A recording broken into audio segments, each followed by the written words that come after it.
ಆಶೀರ್ವಾದ ಮಾಡಿಮ್ಮ. ಚೆನ್ನಾಗಿರಮ್ಮ. ಗೀತಾ, ನೀನು ಡಾಕ್ಟರ್ ಓದಬೇಕು ಅನ್ನೋ ಉದ್ದೇಶದಿಂದ ಹಗಲು ರಾತ್ರಿ ಅಂತ ನೋಡದೆ ಮುಸುರೆ ಪಾತ್ರಗಳನ್ನು ತೊಳೆದೆ, ಹೂ ಮಾರ್ದೆ, ಇಂಥ ಎಲ್ಲಾ ಕೆಲಸಗಳನ್ನು ಮಾಡಿ 25 ಲಕ್ಷ ರೂಪಾಯಿಯನ್ನ ಸೇರಿಸಿ ಬ್ಯಾಂಕ್ನಲ್ಲಿಟ್ಟಿದ್ದೀನಿ. ಆದ್ರೆ ನಿನ್ನ ಡಾಕ್ಟರ್ ವಿದ್ಯಾಭ್ಯಾಸದ ಎಲ್ಲಾ ಖರ್ಚುಗಳನ್ನು ಸ್ಕೂಲೇ ಕೊಡ್ತಾ ಇದೆ. ಈಗ ಹಣನ ಏನಮ್ಮ ಮಾಡ್ಲಿ? ಅಮ್ಮ, ನನ್ಗೊಂದು ಆಸೆ ಇದೆಮ್ಮ.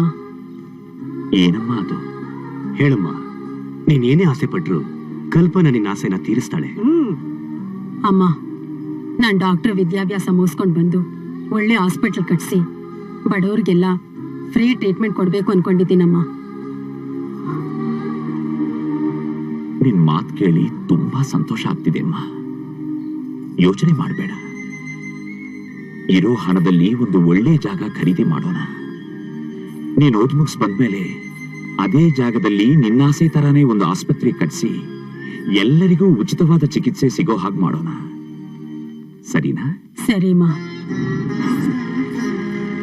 ಬಾಯ್ ಮಾ. ಬಾಯ್.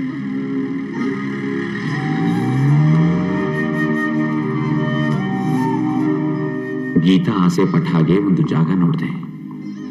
ಗೀತಾ, ಒಳ್ಳೆ ಸಮಾಚಾರ. ಒಂದು ಚೆನ್ನಾಗಿರೋ ಜಾಗ ಸಿಕ್ತು. ಅದನ್ನ ನಿನ್ನ ಹೆಸರಲ್ಲಿ ಖರೀದಿ ಮಾಡಿದೆ. ಸಂತೋಷ ತಾನೆ? ಜೀವನದಲ್ಲಿ ಅಂದ್ಕೊಟ್ಟಿದ್ದೆಲ್ಲ ನಡೀತಾ ಇದೆಯಲ್ಲ ಅಂತ ತುಂಬಾ ಸಂತೋಷವಾಗಿದ್ದೆ. ಆಗ ಕಲ್ಪನಕ ನಿಮ್ ಜಾಗದಲ್ಲಿ ತಮ್ದು ತರ ಬೋರ್ಡ್ ಹಾಕಿದಾರಕ್ಕ.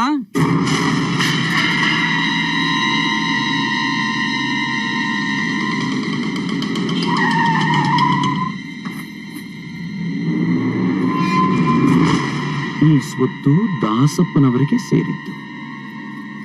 ದಾಸಪ್ಪ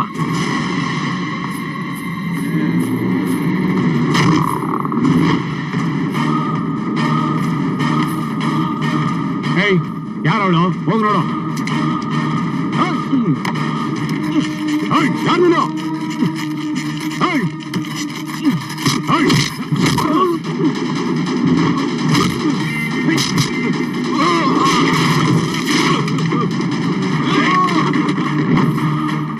ಬಂದ್ರು ಬಂದ್ರು ಬಂದ್ರು ಬಂದ್ರು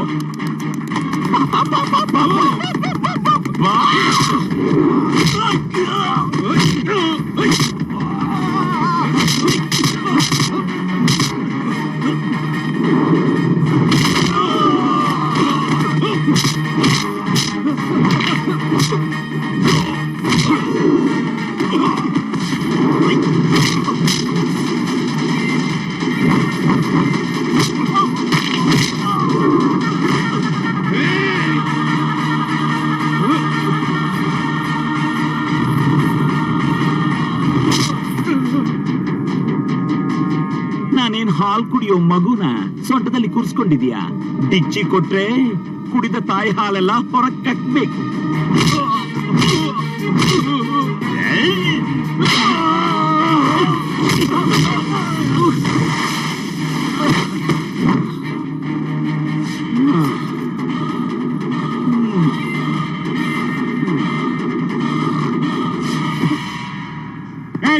ಬಾರೆ ಗಂಡ್ಸ ನೀನು ಹಿಂದೆ ಹಿಂದೆ ಹಿಂದೆ ಬಂದು ಹೊಡಿತೀಯ.